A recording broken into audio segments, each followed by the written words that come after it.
South ఇండియాలోని అతి తక్కువ ధరలకి రత్నాలను అందించే ఏకైక సంస్థ 6JVR. అనిపించబోతున్నటువంటి నాగ చైతన్య గారికి ఆల్ ది బెస్ట్ చెప్తూ మాట్లాడవలసిందిగా రిక్వెస్ట్ చేస్తున్నాము. Very good evening. ఇక్కడికి వచ్చిన గెస్ట్స్ అందరికీ, అలాగే లైవ్లో చూసే తెలుగు సినిమా ప్రేక్షకులకు అందరికీ, వ్యూవర్స్ అందరికీ, అక్కినేని అభిమానులందరికీ నమస్కారం. Firstly I'd like to start by thanking Sandeep Reddy Vanga. Sandeep Garu, thank you so much for coming. You are the man of the moment, the man of every moment. And what I feel is that ee Majjikalamlo I have not seen anyone as honest and as original as you. Idi మీ సినిమాలే కాదు, I watch a lot of your interviews. And me interviews చూసేటప్పుడు ఎంతో ఒక honesty, ఎంతో ఒక transparency కనిపిస్తుంది. చాలామంది అది ఏదో వైరల్ చేయడానికి, హైప్ క్రియేట్ చేయడానికి అంటారు, but that is pure honesty. Thank you so much for being your Sandeep garu. Thank you. And Thandel cinema విషయంకి వస్తే, ఫస్ట్లీ అరవింద్ గారికి థ్యాంక్ యూ చెప్పాలి. సినిమా అయిపోయేసరికి లాస్ట్ 2-3 మంత్స్లో నాకు ఒక కొత్త భయం స్టార్ట్ అయింది. అంటే నేను నెక్స్ట్ సినిమా ఎలా సక్సెస్ఫుల్గా ఫినిష్ చేస్తానని. అరవింద్ గారు లేకుండా, వాసు లేకుండా, ఈ టీం అందరు లేకుండా, వాళ్ళంతా ఇన్వాల్వ్ అవుతారు ఒక సినిమాలో, అంత కాంట్రిబ్యూట్ చేస్తారు. ఒక యాక్టర్కి ఒక లిస్ట్ ఉంటుంది, ఎంతోమంది డైరెక్టర్లు ఉంటారు. సరే పలానా డైరెక్టర్లతో పనిచేస్తే మన కెరియర్కి డెఫినెట్లీ బెనిఫిట్ అవుద్దని. కానీ నా లిస్ట్లో ఎప్పుడు గీతా ఆర్ట్స్ అనే పేరు ఎప్పుడు టాప్లో ఉంటుంది.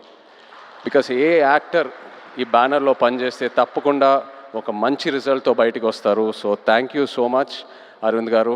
అండ్ వాసు, మన జర్నీ ఎప్పటి నుంచో స్టార్ట్ అయింది. అండ్ ఈ సినిమాలో కూడా ఏదో ఒక రోజు మనం ఈ సినిమా టాపిక్ గురించి మాట్లాడాము. ఒక ఐడియాలా చెప్పారు నాకు ఒక 10 నిమిషాలు. నేను అప్పుడే చెప్పాను మీకు, వాసు ఈ ఐడియా పూర్తిగా ఫామ్ అయిన తర్వాత ప్లీజ్ నా దగ్గర రండి, నాకు ఎంతో ఇంట్రెస్ట్ ఉంది ఈ టాపిక్ మీద. అండ్ మీరు వచ్చారు. So thank you so much. అదే కాకుండా నేను రియల్ లైఫ్ ఈ తండేల్ రాజు క్యారెక్టర్కి నాకు చాలా పెద్ద గ్యాప్ ఉంటుంది. ఆ ట్రాన్స్ఫర్మేషన్కి మీరు టైం ఇచ్చారు. చందు, నన్ను నమ్మావు, నేను చేస్తానని చెప్పాను, నువ్వు నన్ను నమ్మావు, ఆ టైం ఇచ్చారు, ఎంతో పేషెంట్గా నాతో ట్రావెల్ అయ్యారు. నేను చందు ఇది 3వ సినిమాకి నన్ను ఎంతో బాగా ప్రజెంట్ చేసి, ఇన్ఫ్యాక్ట్ నాకంటే ఎక్కువ తనే ఆలోచిస్తాడు నా గురించి. కొన్నిసార్లు చాలా సెల్ఫిష్గా ఆలోచిస్తాడు నా మంచి కోసం. I'm so grateful to have you Chandu. You are a friend, you are a winner ప్రతి ఈవెంట్లో వచ్చిన గెస్ట్స్ అయినా, టెక్నీషియన్స్ అయినా అందరూ ఒకటే అంటున్నారు, మేము పల్లవితో కలిసి పని చేయాలి, లేకపోతే మేము పల్లవి ఫ్యాన్స్, లేకపోతే మేము పల్లవితో పని చేయాలనుకున్నాము కానీ ఆపర్చునిటీ మిస్ అయిందని. ఈ మధ్యకాలంలో ఒక ఆర్టిస్ట్కి ఇంత యునానిమస్ అయిన పాజిటివ్ అవుట్లుక్ నేను ఇప్పటివరకు చూడలేదు, నాకు తెలిసి ఫ్యూచర్లో కూడా చూడను. You deserve every bit of it Pallavi. And I wish you all the best. Thank you for being who you are. Thank you so much. And the true rock star of this film చెప్పాలి మన DSP గారు. నిజంగా ఒక love స్టోరీకి audio ఎంత ఇంపార్టెంటో మీ అందరికి తెలుసు.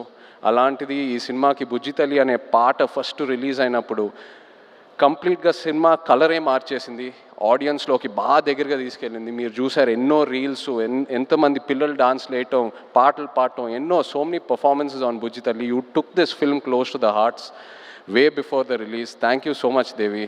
Your the true rock star. అదే కాదు, నమో నమ శివాయ పాట జరిగేటప్పుడు దేవి మా రిహర్సల్స్కి వచ్చి ఆయన విజన్ ఏంటి, ఆయన ఎనర్జీ ఇచ్చి మాకు ఎంతో ఎంకరేజ్ చేశారు. Thank you Devi. అలాగే శ్యామ్ గారు, our DOP, thank you Shyam sir. Was really looking forward to work with you and I'm so happy it happened. And Nagendra గారు, మన ఆర్ట్ డైరెక్టర్, థ్యాంక్ యూ అండి. నిజంగా మీ ఇద్దరు కాంబినేషన్ అమేజింగ్. నేను విరూపాక్ష సినిమా చూసినప్పుడు అప్పుడు చందుకు చెప్పాను, శ్యామ్ గారు నాగేంద్ర గారితో పనిచేస్తే బాగుంటుందని. అండ్ ఐఎమ్ సో హ్యాపీ ఈ సినిమా చేశాము. నెక్స్ట్ సినిమా మళ్ళీ ట్రావెల్ అవ్వబోతున్నాము. So thank you very much. అలాగే all the lyric writers, Srimani garu, Jonnavithula garu, మన యాక్షన్ డైరెక్టర్స్, కొరియోగ్రాఫర్స్ శేఖర్ మాస్టర్కి థ్యాంక్ యూ చెప్పాలి.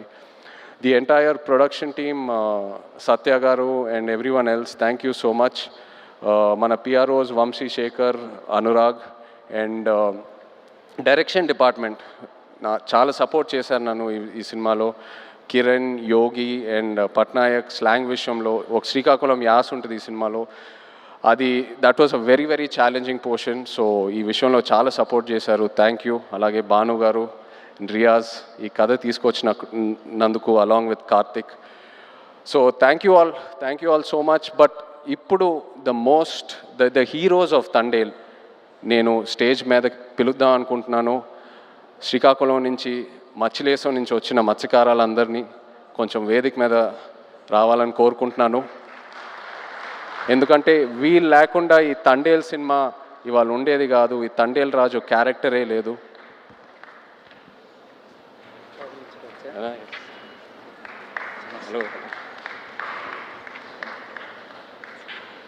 హలో నమస్తే. హలో అండి. హలో రండి. హలో. సో చందు నాకు ఫస్ట్ ఈ కథ ఒక ఐడియాగా చెప్పాడు. ఆబ్వియస్లీ బాగా ఎక్సైట్ అయ్యాను. ఒక యాక్టర్కి Pallavi come stand. No, just stand with them.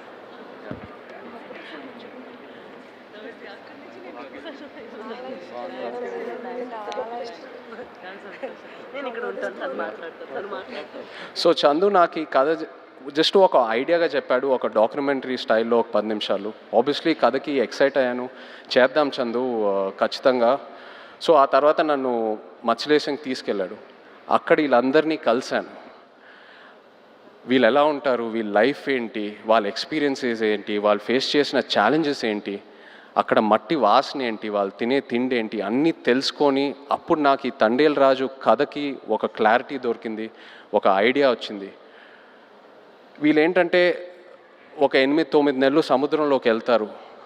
ఏదో 2 రోజులు అలా యాట్ అయిన తర్వాత వాళ్ళ బోట్ డెక్ ఫుల్ అయిన తర్వాత మళ్ళీ పోర్టుకు వచ్చి వాళ్ళు పట్టుకున్న ఫిష్ ఏదైతే ఉందో అది ఇచ్చి వాళ్ళ బోట్లకి ఏదైతే కావాలో అవి రీఛార్జ్ చేసుకొని వాళ్ళకి కావాల్సిన ఫుడ్, డీజిల్ అవన్నీ తీసుకొని మళ్ళీ బయలుదేరుతారు. కానీ ఒకసారి సముద్రంలో ఉన్నప్పుడు వాళ్ళకి ఒంట్లో బాగున్నా బాగాలేకపోయినా, ఎలా ఉన్నా, ఒంటరిగా ఉన్నా లేనా, అసలు ఎలాంటి సెల్ ఫోన్ కమ్యూనికేషన్ ఉండదు. ఇంట్లో వాళ్ళు ఎలా ఉన్నారు, వాళ్ళ ఫ్యామిలీస్ ఎలా ఉన్నారు, ఆ బోట్ మీద ఏదైనా ఎమర్జెన్సీ వచ్చినా కూడా సరే వాళ్ళు సముద్రంలోనే ఉండి ఆ యాట పూర్తయ్యాకే మళ్ళీ తిరిగి వస్తారు. అండ్ ఏంటంటే నేను అక్కడ ఉన్నప్పుడు అడిగాను, మీరు ఒకసారి పాకిస్తాన్లోకి వెళ్ళి ఒక సంవత్సరం పైన అక్కడ ఉండి జైల్లో ఉండి ఎన్నో కష్టాలు చూసి ఎన్నో ఛాలెంజెస్ చూసి బయటికి వచ్చారు కదా, మళ్ళీ ఎందుకు వెళ్తున్నారు యాటకి, వేరే ఏదైనా పని చేసుకోవచ్చు కదా అంటే, లేదు మాకు అదే వచ్చు, మాకు ఆ సముద్రం తప్పితే వేరే ఏది తెలీదు, ఏ కష్టం వచ్చినా సరే మేము చూసుకుంటాము. అండ్ ఇది నాకు డైరెక్ట్గానే కాదు, ఆడవాళ్ళ ముందు చెప్పారు. అండ్ వాళ్ళ మొహంలో ఒక భయం కనిపించింది, కానీ ఆ భయం వెనకాల ఎంతో ఒక ఫియర్లెస్ అనే ఒక క్వాలిటీ కనిపించింది. For me this is the true ultimate human emotion. అంటే ఆల్మోస్ట్ ఒక స్పిరిచువాలిటీ, ఒక తపస్లా అనొచ్చు. So these are my real life heroes. వీళ్ళ లేకుండా ఈ తండేల్ సినిమా ఉండేదే కాదు. Thank you so much. మీరు ఎంతో నన్ను ఇన్స్పైర్ చేశారు, మీరు ఎంతో నన్ను మూవ్ చేశారు. ఈ తండేల్ రాజు క్యారెక్టర్లోనే కాదు, but also as a human being మిమ్మల్ని చూశాక ఎంతో నేర్చుకున్నాను. అండ్ ఎంతోమంది అంటూ ఉంటారు ఒక 1.5-2 years ఈ సినిమాలో ట్రావెల్ అవుతూనే ఉన్నానని, బట్ ఇంకో 10 సంవత్సరాలు కూడా వీళ్ళ నుంచి నేను నేర్చుకునే స్టోరీస్, వీళ్ళ నుంచి నేను ఏదైతే ఇన్స్పైర్ అయ్యానో చెప్పాలనుకుంటే చెప్తానే ఉంటాను ఇంకో 10 years కూడా. Thank you so much.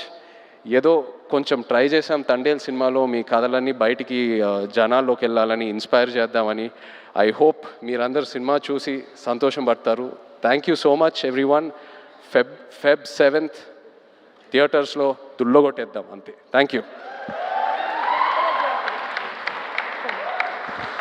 అన్న విత్ యువర్ పర్మిషన్ ఒక మాట చెప్పి ముగిస్తే బాగుంటుంది అనిపిస్తుంది.